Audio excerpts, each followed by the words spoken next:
다 같이 기도하심으로 수요일 예배를 시작하겠습니다. 다 같이 기도하겠습니다.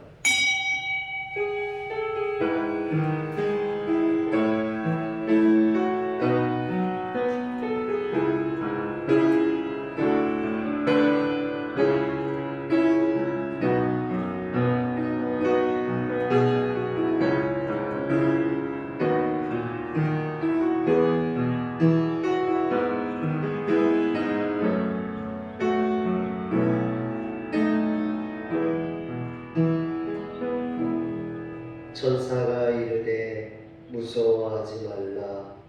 보라, 내가 온 백성에게 미칠 큰 기쁨의 좋은 소식을 너희에게 전하노라.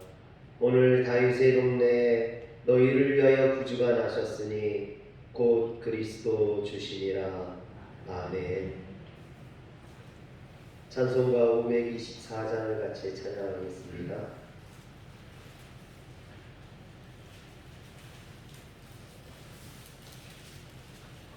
찬송가 524장.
인도해달라고 우리같이 주여 한번 외치고 조용히 기도하겠습니다. 주여, 전능하신 하나님, 자비하신 하나님, 우리 나라가 갈 길을 알지 못합니다. 코로나로 인해서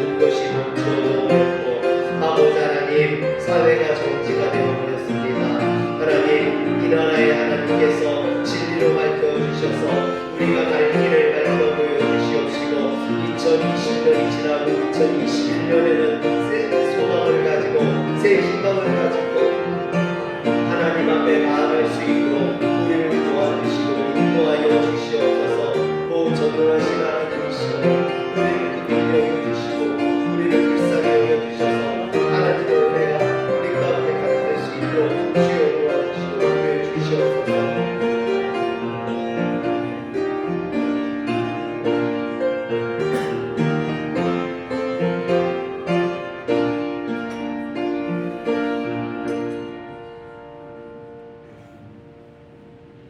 하나님의 말씀을 같이 보겠습니다. 사도행전 13장 26절부터 30절의 말씀을 같이 보겠습니다.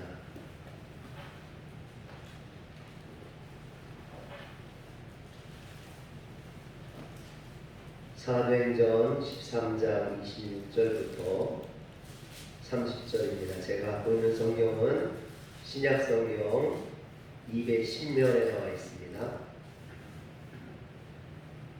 형제들아, 아브라함의 후손과 너희 중 하나님을 경외하는 사람들아, 이 구원의 말씀을 우리에게 보내셨거늘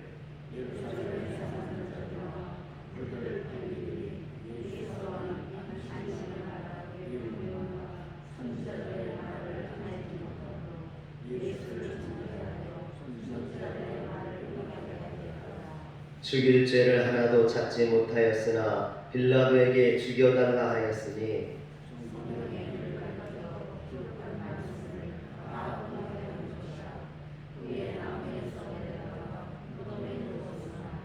하나님이 죽은 자 가운데서 그를 살리신지라. 아멘. 설교 시간만 잠깐 마스크를 벗도록 하겠습니다. 코로나로 인해서 이제 모든 예배가 방송 촬영을 위해서 20명만 이렇게 예배를 드릴 수 있게 돼서 수요일도 이렇게 방송을 찍고 있습니다. 우리 성도님들 그래도 하나님의 은혜로 말씀으로 충만하시길 주의 이름으로 축원합니다. 사실 저는 좀 여유로운 그런 삶을 좀 살고 싶은 생각이 있습니다. 늘 급하고 바쁘고 힘들고 그렇게 삶을 자꾸만 살아갑니다. 성격이 급해서인지요, 아니면 일이 많아서인지 늘 바쁘게 생활을 합니다. 아침에도 제가 이제 저희 아들을 학교까지 태워다 주는데요, 꼭 등교를 그 학교는 8시까지 해야 된대요. 그런데 일찍 나오면 좋은데 꼭 7시 50분 그러면은 10분 만에 화성구까지 가야 되는 거예요. 그러니 얼마나 바쁩니까? 여기에서 화성구까지 10분 만에 달려가려니 좀 일찍 한 15분이나 20분 전에 좀 나오면 좋은데 꼭 이게 시간을 재가지고 그때 나오는 거예요. 그러면은 저는 막 급하게 또 운전을 해서 애가 늦을까봐 그 앞에까지 데려다 줍니다. 어느 날은 제가 너무 화가 나서, 야, 너는 아빠를 총알 택시를 만드냐? 좀 여유 있게 나오면 아빠도 좀 운전을 여유 있게 하고 그렇게 하고 싶은데 너는 왜 나 아빠를 그렇게 급하고 바쁘게 만드니? 오늘 아침에도 학교 시험인데요, 야, 가자 그랬더니 화장실에 들어가는 거예요. 화장실에 들어가가지고 또 한참을 있다 나오니 급해가지고 또 막 태워다 주느라고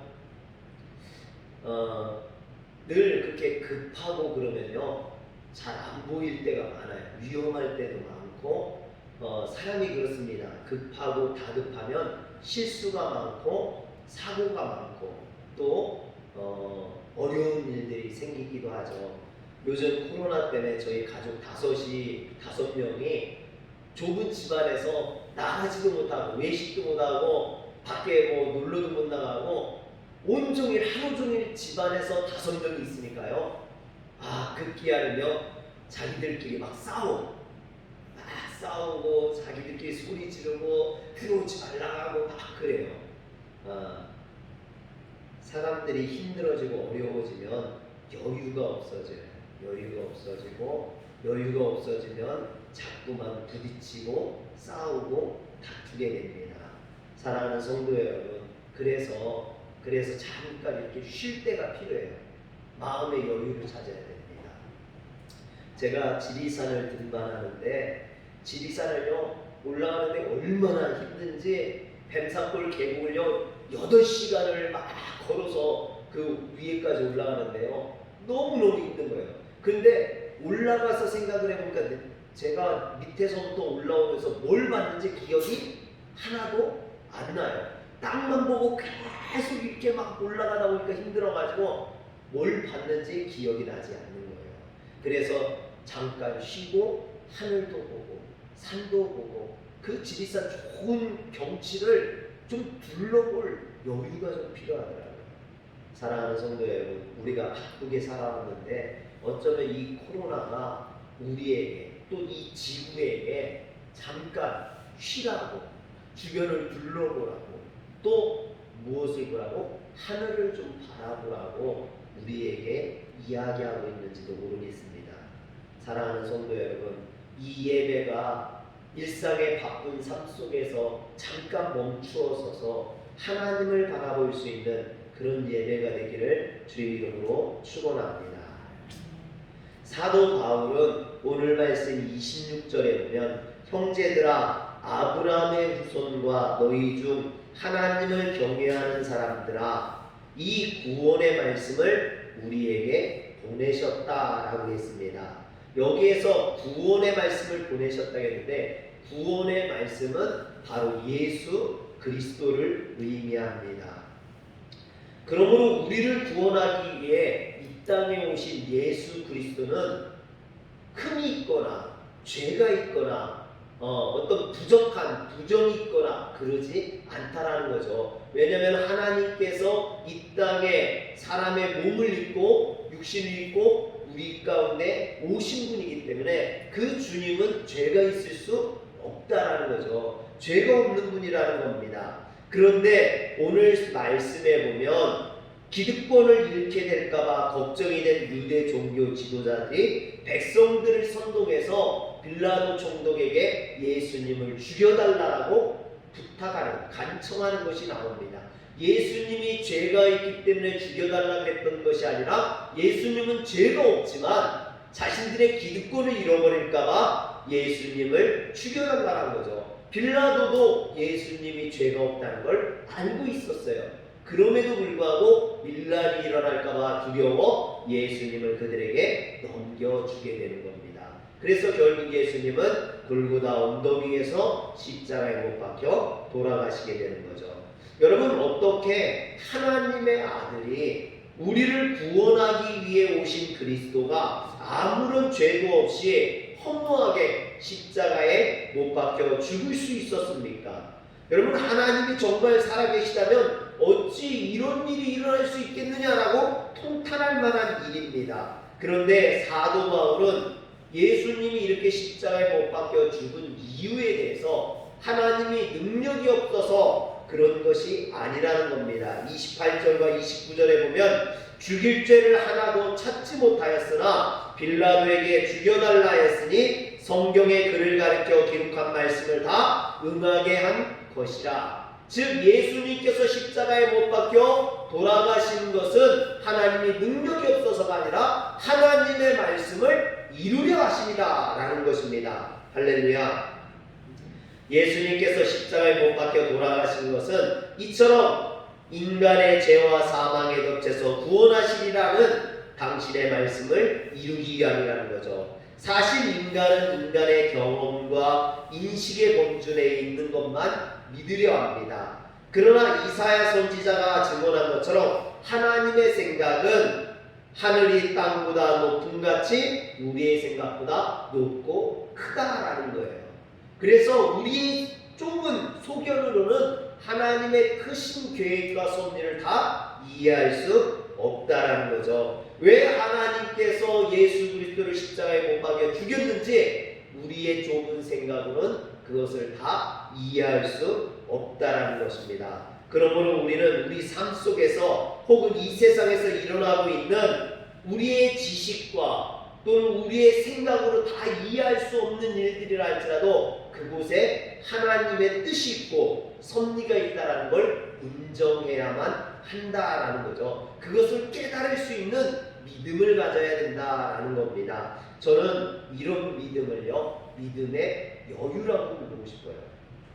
여러분, 믿음의 여유가 있으면 하나님의 뜻, 우리의 생각으로 도저히 이해할 수 없지만 하나님의 뜻까지도 생각할 수 있다라는 거죠. 사람이 여유가 있으면요, 다른 사람을 배려하게 되고요, 다른 사람이 무슨 생각을 하는지도 알 수 있게 돼요. 그러나 여유가 없으면요, 남을 부를 틈이 없는 거죠. 자기 코앞 보기도 바쁘기 때문입니다.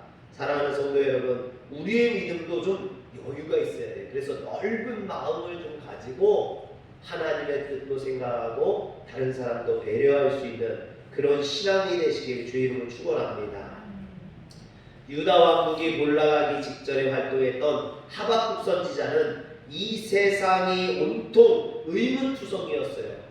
왜 죄인들이 심판받지 않고 잘되고 하나님의 백성들은 고통을 당하며 이런 모든 것들을 부조리한 사회를 이해할 수 없었어요.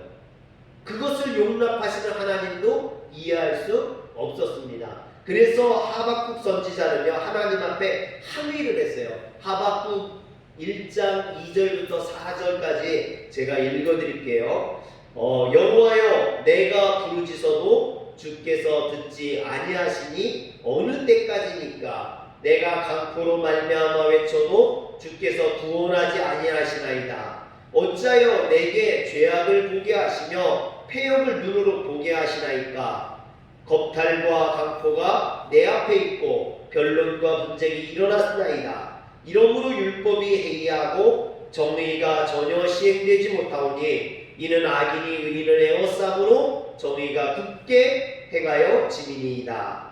이처럼 하박국 시대에 하나님의 정의는 땅에 떨어지고 악한 자들이 군림하여 겁탈과 강포가 행해지고 패역한 인간들이 의인을 마구짓밟는 이런 일들이 벌어지고 있었습니다. 이런 일들 가운데 하박국 선지자는 왜 내가 부르짖어도 하나님 응답해 주지 않습니까? 라고 항의하고 있는 거죠. 이 악한 세상에서 당신의 말씀을 쫓아 사느라 핍박당하는 의인들을 왜 고난 가운데 그냥 내버려 두냐고 하나님 앞에 하소연하는 겁니다. 또 하박국 선지자는 하나님의 말씀을 따르지 않는 패역한 유다 백성들을 하나님께서 심판하시는 것은 이해가 가지만 그 심판하시는 도구가 왜 하필 바벨론이냐라는 것입니다. 여러분, 하나님의 선민 이스라엘 백성들이 죄를 지어도 그들이 죄를 지어도 이방인 바벨론보다는 선하다는 얘기예요. 그런데 왜 하나님께서는 하나님의 백성들을 심판하시기 위해서 그 악한 바벨론을 들어서 우리를 심판하고 어렵게 하고 힘들게 하려고 지금 하박국 선지자는 하나님 앞에 항의하고 있는 것입니다. 하박국 선지자의 질문에 대해 하나님께서는요, 뭐라고 대답하셨냐면 2장 4절에 보면 의인은 그의 믿음으로 말미암아 살리라 이렇게 말씀하셨어요. 의인은 믿음으로 말미암아 산다. 여기서 믿음은 인간의 어떤 지성과 이성으로 이해할 수 없는, 수용할 수 없는 사건들 속에서 그 시대를 통한 하나님의 신비로운 구원의 섭리가 있다라는 것을 믿는 그런 믿음을 의미합니다. 여러분, 우리의 생각으로 도저히 이해할 수 없는 하박국 선지자처럼 왜 하나님 이런 일들이 있고 왜 내가 기도하는데 응답하지 않으며 왜 악한 자를 들어서 의인들을 심판합니까? 이런 항의에 대해서 하나님은 의인은 믿음으로 말미암아 산다라고 이야기하는 겁니다. 그 네가 이해할 수 없는 상황 속에서도 한번 믿음을 가져보라는 거예요. 하나님의 섭리를 깨달아보라는 겁니다. 하나님의 뜻이 있다라는 것을 알라라는 것입니다. 하나님은 이와 같은 말씀을 듣고 하박국 선지자는 자신의 이성과 지성이 미치지 못하는 곳에서도 하나님의 신비로운 섭리가 이루어지고 있음을 비로소 깨닫게 됩니다. 그런데 이런 믿음의 여유가 생기자 하박국 선지자는 이 세상과 자기 삶의 현실에 대해 전혀 새로운 관점을 가지고 고백하게 됩니다. 그래서 하박국 3장 17절과 18절에 보면요, 비록 무화과 나무가 풍성하지 못하며 포도나무에 열매가 없으며 감람나무에 소출이 없으며 밭에 먹을 것이 없으며 우리의 양이 없으며 외양간에 소가 없을지라도 나는 여호와로 말미암아 즐거워하며 나의 구원의 하나님으로 말미암아 기뻐하리로다. 이렇게 고백을 합니다. 여러분, 하나님의 섭리를 깨닫지 못했다면, 하나님의 능력에 대한 믿음이 없다면 이런 고백을 결코 기뻐하거나 찬양한다고 말할 수 없겠죠. 왜냐하면 지금 이스라엘 백성들은 위급한 바벨론의 침공으로 멸망의 위기 가운데, 아수르의 침공으로 멸망의 위기 가운데 있었기 때문입니다. 그런 어려움 가운데서도 하나님의 섭리를 믿기 때문에 이처럼 하나님을 찬양할 수 있는 거죠. 사랑하는 성도 여러분, 오늘 우리의 삶도 마찬가지입니다. 우리의 생각으로는 도저히 이해할 수 없고 왜 이런 일들이 벌어지는지 도대체 우리는 이해할 수 없죠. 그러나 그 속에도 하나님의 섭리가 있습니다. 분명히 하나님의 뜻이 이루어질 것을 믿으시길 주의 이름으로 축원합니다. 그래서 오늘 말씀은 우리가 믿음의 여유를 지녀야 하는 당위성을 밝혀줍니다. 29절에 보면 후에 나무에서 내려다가 무덤에 두었으나 그랬어요. 예수님이 십자가에 못 박혀 죽으신 다음에 그 나무에서 예수님을 내려다가 무덤에 두었다는 거죠. 여러분, 그런데 여기에서 표현해 보면 오늘 말씀 29절에 보면 나무에서 내려다가 그랬어요. 나무에서 내려다가. 여러분, 예수님이 어디에 못 박히셨습니까? 십자가에 못 박히셨어요. 물론 십자가는 나무로 만든 십자가입니다. 그러나 여러분, 나무라고 표현하는 것과 십자가는 전혀 다른 의미죠. 그런데 왜 오늘 말씀에 예수님을 나무에다가 내려 이렇게 표현을 했을까요? 그것은 하나님의 말씀을 응하게 하려 함이라 하겠습니다. 신명기 21장에 보면 21장 22절 23절에 보면 사람이 만일 죽은 죄를 범함으로 내가 그를 죽여 나무에 달거든 그 시체를 나무 위에 밤새도록 두지 말고 그날에 장사하여 내 하나님 여호와께서 내게 기업으로 주시는 땅을 더럽히지 말라. 나무에 달린 자는 하나님께 저주를 받았느니라. 여러분, 그렇다면 예수님을 나무에서 내려라는 것은 이 말씀을 근거로 한 거거든요. 그렇다면 예수님은 뭐라는 얘기예요? 저주를 받았다라는 말이 되는 거예요. 예수님이 저주를 받아 죽었다라는 의미가 되죠. 여러분, 이 말씀을 쓸 때는 십자가에 대한 생각이 없었겠죠. 사람들을 십자가에 매달아 죽인 사람은 저주를 받았다라고 그때는 십자가가 없었으니까, 모세가 이스라엘 백성들을 출애굽시킬 때니까요. 그런데 예수님을 나무에다 내려, 십자가에다 내려, 십자가에서 내려 그랬으면 상관이 없을 텐데 나무에서 내려 그랬단 말이에요. 그것은 예수님이 저주받은 인생이라는 것을 의미하는, 내포되어 있는 의미거든요. 그렇다면 예수님은 저주받은 인생입니다.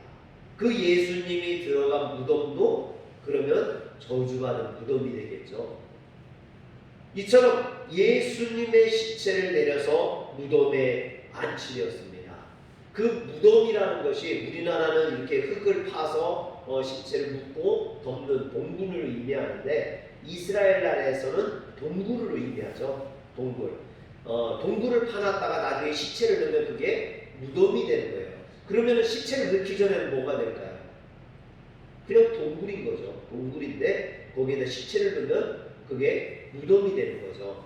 예수님도 마찬가지 아닙니까? 나무에서 내려 죽고 그 저주받은 나무에서 내려져 저주받은 무덤에 안치되는 예수님의 인생은 저주받은 인생으로 끝나는, 그 죽음이나 저주나 이런 것들이 무덤이나 이런 것들이 끝을 의미하잖아요. 예수님의 인생은 여기까지 보면 저주받은 인생으로 끝나는 인생이 되어버리고 맙니다. 그런데 여러분 여기서 끝이 아니라 오늘 말씀 30절에 보면 뭐라고 되어 있냐면 하나님의 죽은 자 가운데서 그를 살리신지라 그랬습니다. 하나님께서 예수님을 죽은 자 가운데서 그냥 내버려 둔 게 아니라는 거예요. 저주받은 인생으로 무덤에 내려가는 인생으로 끝나는 것이 아니라 거기에서 살리셨다는 거예요. 할렐루야. 여러분 여기서 우리말로 죽은 자로 번역된 헬라어가 네크로스라는 말인데 이 네크로스는요 시체를 의미하는 네퀴스에서 온 말이에요. 예수님 병들었다 나았거나 아니면 죽은 병에 걸렸다 나았다거나 이런 게 아니라 완전히 죽은 시체에서 다시 살리셨다라는 거예요. 부활을 의미하는 거예요. 부활. 하나님께서 이 죽은 하나님께서 중병에 걸려 사경을 헤매던 예수님을 살리신 것이 아니라 십자가에 못 박혀 마지막 피 한 방울까지 다 쏟고 심장의 박동이 완전히 멈춘 그 시신의 상태, 죽은 시체의 상태에서 다시 살렸다는 겁니다. 그래서 예수님께서 못 박혀 돌아가신 지 사흘째 되는 날에 새벽 여인들이 유대인의 관습에 따라 예수님의 시신에 향품을 발라드리기 위해 무덤을 찾아갔지만 그 무덤에는 예수님이 없었다는 거죠. 그래서 빈 무덤만 보고 오게 됩니다. 무덤에는 시신이 있어야 무덤인데 그 무덤에 시신이 없다는 거죠. 빈 무덤. 자신들을 위해 마련한 동굴은 아직 무덤이 아니라 동굴이었다는 거죠. 그러나 이곳에 예수님의 시신이 안치되는 순간 이 동굴이 무덤이 되었고, 그러나 예수님의 그 죽은 예수님을, 하나님이 죽은 예수님을 살리심으로 예수님이 살아나심으로 그 무덤은 다시 동굴이 되는 거죠. 빈 무덤이 되는 겁니다. 우리가 무덤 속에 안치된 예수님의 시신을 살리신 하나님을 믿는 그 부활신앙을 지녔다면 바로 그 빈 무덤과 같은 우리의 신앙에 여유가 있어야 됩니다. 사랑하는 성도 여러분, 우리의 뜻으로는 하나님의 이 섭리를 다 이해할 수 없는 거예요. 어떻게 예수님이 저주받고 죽고 무덤에 내려가고 예수님이 저주받은 인생인가? 끝나는 건가? 여러분, 그러나 하나님의 뜻은 거기에서 머물지 않고 부활의 영광으로 예수님을 인도했다는 겁니다. 이처럼 예수님으로부터 직접 부활 예고를 듣고 또 부활을 경험했던 여인들에게 예수님의 얘기를 들었던 베드로는 예수님이 죽었는지 살았는지 그 무덤에 갔다가 예수님이 없는 것을 보고 오죠. 그럼에도 불구하고 베드로는 예수님의 부활을 믿지 못했었습니다. 제자들도 마찬가지였죠. 사랑하는 성도 여러분, 왜 제자들이 처음에 예수님의 부활을 믿지 못했을까요? 그것은 자신들의 생각과 자신들의 지식 때문이에요. 자신들이 가지고 있는 그 지식으로는 사람이 부활한다는 거, 죽었다 살아난다는 걸 이해할 수 없다는 거죠. 오늘날도요, 너무나 많은 사람들이 자신의 생각과 지식과 어떤 자신의 아지불에 빠져서 하나님의 복음을 받아들이지 못해요. 신앙을 이해하지 못해요. 어떤 친구가요, 저한테 그러는 거예요. 도대체 무슨 재미로 사세요? 그래요. 그래서 왜? 얼마나 재밌는데? 그랬더니, 아니, 목사님은 술도 안 먹고 담배도 안 피고 그렇다고 뭐 바람을 피는 것도 아니고 도대체 무슨 재미로 사세요? 그래. 그래서 제가 뭐라 할게요. 신앙생활이 얼마나 재밌는데 한번 해봐. 이걸 경험해보지 못한 사람들은 알 수 없는 거예요. 사랑하는 성도 여러분, 신앙이라는 건요, 경험해보지 않은 사람은 모르는 거죠. 하나님을 만나보고 경험해본 사람들만이 아는 거예요. 제자들도 부활하신 예수님을 만나지 못했을 때는 부활을 알지 못했어요. 예루살렘에 있는 많은 사람들이 부활하신 예수님, 성령의 강림을 경험하기 전에는 그것을 알지 못했어요. 그러나 부활하신 예수님을 만나고 오순절날 마가의 다락방에 있던 그 성령의 역사를 경험하고 나니까 달라지더라는 거죠.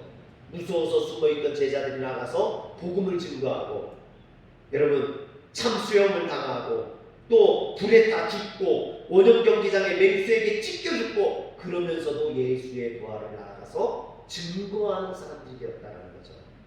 내 생각과 내 아직과 내 지식에 의지해서 살던 사람들이 이제는 하나님의 복음을 따라 사는 믿음의 사람이 되어버렸다는 겁니다.